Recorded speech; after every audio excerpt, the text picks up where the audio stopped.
Hey everybody, I am back. I know it's been a while since my last video, and partly, the cause of that is if you notice my surroundings have kind of changed. Got a little new setup here. There's the girly friend playing some video games on her phone. Got a nice little setup going on here now. We did, in fact, move. We moved in together and got a new place and everything like that. So that's been part of the big delay in my videos and a lot of other stuff going on as well.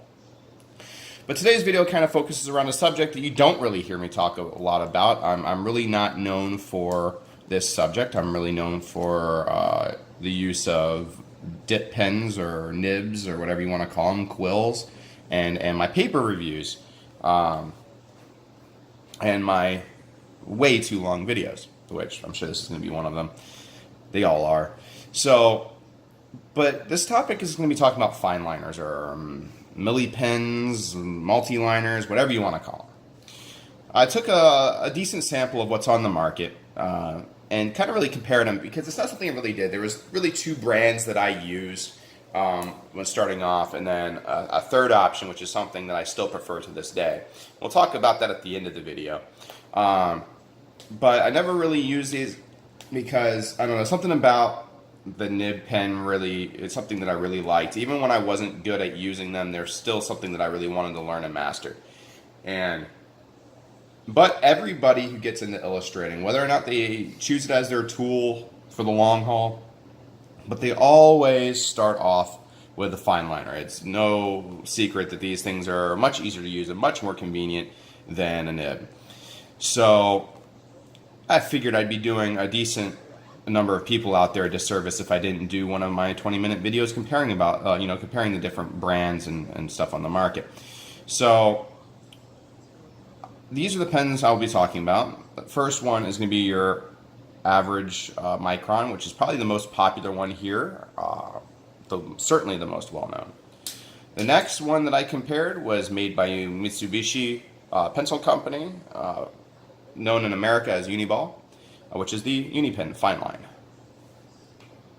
Next one is a brand that's kind of been cropping up in sort of the United States market for manga supplies, which is Zig, or their company that actually manufactures it, which is Kuretake, which you will know from some of my inks, but this is their mangaka fine liner.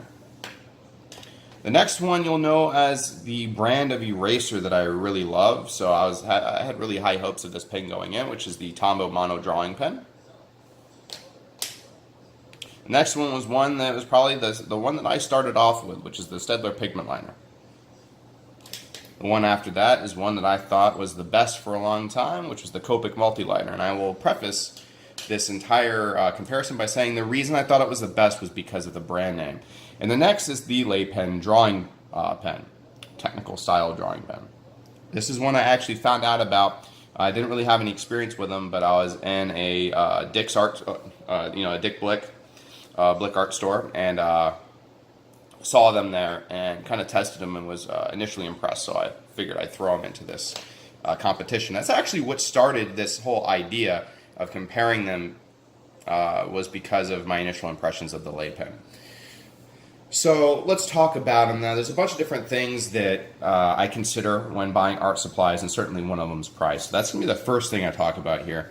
So your microns, now they're all available in different sizes. Some of them come in 10 pen packages, and some are 3 pen packages. Really, I'm not going to get into what's available because what I purchased may not be all that's available. And you can certainly buy them individually from certain retailers or buy them in bulk or bulk of one particular pen. I particularly buy bulks of the 03s because it's a pen I use probably the most, so I go through them the most. So let's just talk about what averages, when you buy your average pack, what the price per pen is. Certainly the cheapest on here, which is actually kind of surprising to me, was the Micron. I guess I really wasn't surprised by that, but some of the other findings were a little shocking. So the next cheapest, which this is actually one of the shocking things, because they come in at $6 for a pack of 3, but then when you do the math really quick, the Microns are $1.83 per pen.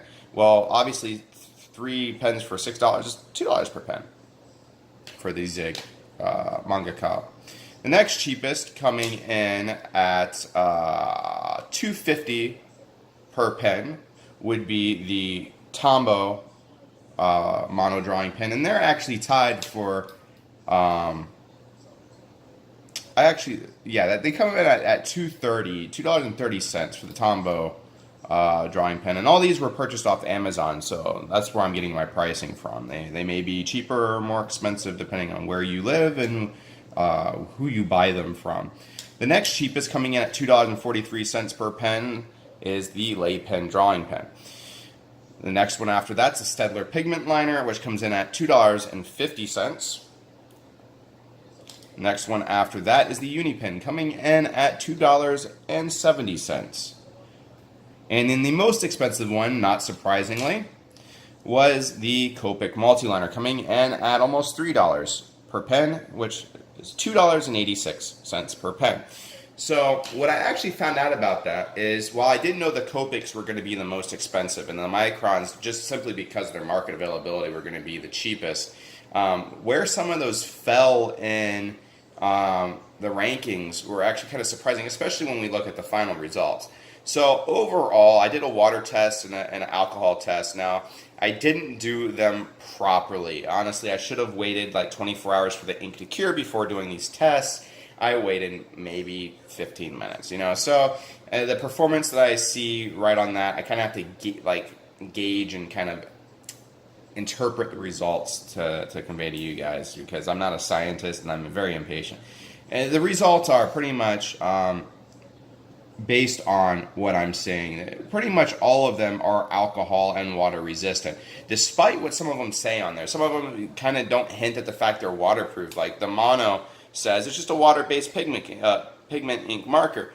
And when you look at the box, if I can find it real quick for you, which now that I need it, I have no idea where it's at, and I don't want to spend too long. Oh, here we go. So here's the package for it, and when you look at the back, it just says water-based pigment ink, smooth, skip-free, drawing, writing, excellent nib strength, no smudging, dries instantly, odorless, 3 tip sizes, black ink, non-refillable. Doesn't mention being waterproof anywhere, yet when I did the test, I didn't have any issues with water, so it's kind of interesting. And one of the things I will say is that the Tombows did hold up on their end of the bargain about, the Mono did hold up about drying quickly. Now, that kind of translates to some of the findings later. But so across the board, they're all suitable for using watercolor or alcohol markers. Now, where the results get kind of interesting are when we start looking at the performance when you talk about laying down a line with any type of speed or variance in speed. Everybody knows that Fineliners lay down a perfectly measured line.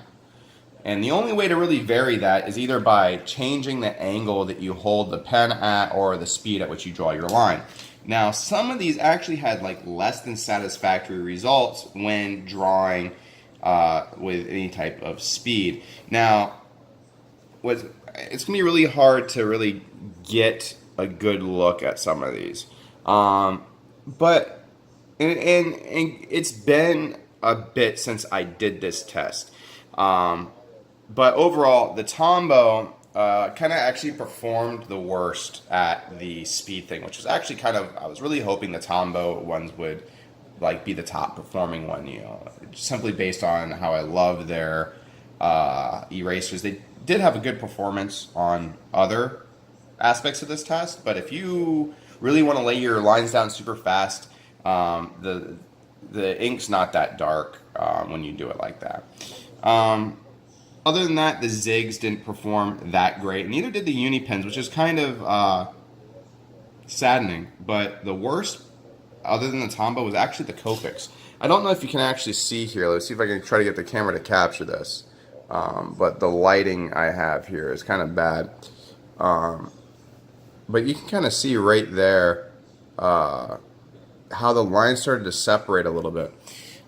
With speed, and that's just simply because the ink that it's putting down, the amount of ink isn't that high. to sustain rapid movement. The lay pens did excellent. The Staedtler pigment liners did admirably. The microns did good. The uni pens did towards the top as well. And then we start talking about performance when erasing, and then I kind of just let you see that. Now, granted, I did kind of screw up on the Copics, as you can see there. Apparently, the ink was not yet dry when doing this test, and neither was the Staedtler, which kind of gives you an idea about the speed that the ink dries, because the lay pen was obviously the last one to be drawn, because they did go from left to right and did the erasing all at once. It was like 10 swipes across the paper in one direction to see how the ink lifted. Now, the Copic was by far the worst. Now, I don't know if I attribute that to the ink still being slightly wet or, you know, what, but the ink smudged a little. It didn't smudge enough really for me to say that that was the reason. The microns lifted up a little bit. The Staedtler pigment liners lifted off quite a bit too, but really all of them performed really, really well, with the exception of the Copics, the Staedtlers, and the microns. The microns being the better performing out of those three. The uni pens, the Zig, Mono, Lay pen all performed pretty well, with the Mono, Zig, and uni pens really standing out in this test. Now we start talking about pigment, which, if you're talking about reproduction, really doesn't matter at all. It really only really matters is in the appearance of the original art. Original art is something that if you plan on really showing it off, selling it or something like that, then your choice of pigment really kind of does matter. If you are intending on drawing, scanning, and uploading your comic to a web-based format or sending it off to a printer, and no one's going to know the difference between you using a Sharpie and a $200 set of technical pens. That's just really the honest truth. So with that said, I prefer the darkest possible pigment that a pen can put down. And the darkest, honestly, without a doubt, was the Copics. They had like the by far the darkest pigment put down on paper. This is where things got kind of surprising. The next darkest was the microns. The microns actually, and I've kind of said this before, the microns actually have a pretty good pigment. The next, and they're actually kind of tied for this, but the uni pens are coming up next. Followed by the Zig, and the next is Staedtler as darkest, and then the Zig and uni pen kind of performed the same, and then Tombow had the least dark pigment. So where we're getting the interesting results where they come about is I was kind of expecting the microns to perform somewhere near the bottom. They're the most popular, cheapest pen on the market, and typically what that means is there's going to be a boutique or kind of higher end pen market or a selection where you're going to see some amazing performance other than kind of what I would consider like a student pen like the Micron. That wasn't the case here. Microns they performed well. Now granted, they're not my favorite of this batch, which I'll reveal after this.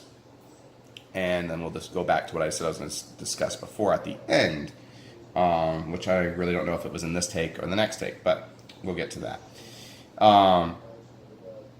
So the microns really did have good. They were like in the top, three performing pens throughout all of the tests, honestly, and with them holding up fairly well under speed. The pigment is nice and dark. It didn't lift up too much when erasing. They're, all of them are resistant to water and alcohol. They're available in a bunch of different sizes, come in different colors. And like I said, they're the cheapest. So when you combine all those factors, this is really the top. For the people that are using microns, don't even bother looking at something else. They really are your top. Now, where the subjective kind of component comes in is pen feel. Now, all of these had a different pen feel. I really liked the feel of the Tombow monos. Now, the problem with the Tombow monos is while they do dry relatively instantly, so smudging is not an issue, compared to like the Staedtler pigment liner. You can kind of smudge because they put down a lot of ink. The Tombow Mono does not, and it has a great, the way the nib is made glides on paper a certain way, which I really like. But the Uni pen, for me, is probably my #1 favorite.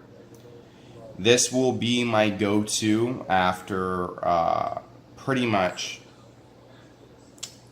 this test. It's where I'm going to go. The microns are great, and if I need some Fineliners in a pinch, I'll buy them. But the Uni pens held up well under speed. They did really well with the erasing, the great pigment. The cost isn't crazy. It's probably the second most expensive, unsurprisingly. But the pen, the feel of these, I really prefer over all of them. But that said, I cannot deny the performance of the Micron. Now, what does this mean? If you're using microns, use microns. If you want to try something different, but just realize that you're not going to be blown away by the other options. The Lay pen performed really well too, and I have a bunch of them, and I'll probably use them just like anything else. But if I go out and buy anything from here on out, I'll probably just stick with microns or the Uni pen. However, I will say if you prefer using the Fineliners kind of approach, I would highly recommend you looking into technical pens. Now, what technical pens are like your rapidograph. They are a measured size tip. Their performance is a little bit different way. Now, you can't use them as well on an angle. They're really meant to be used with templates and things like that, or being held straight up and down.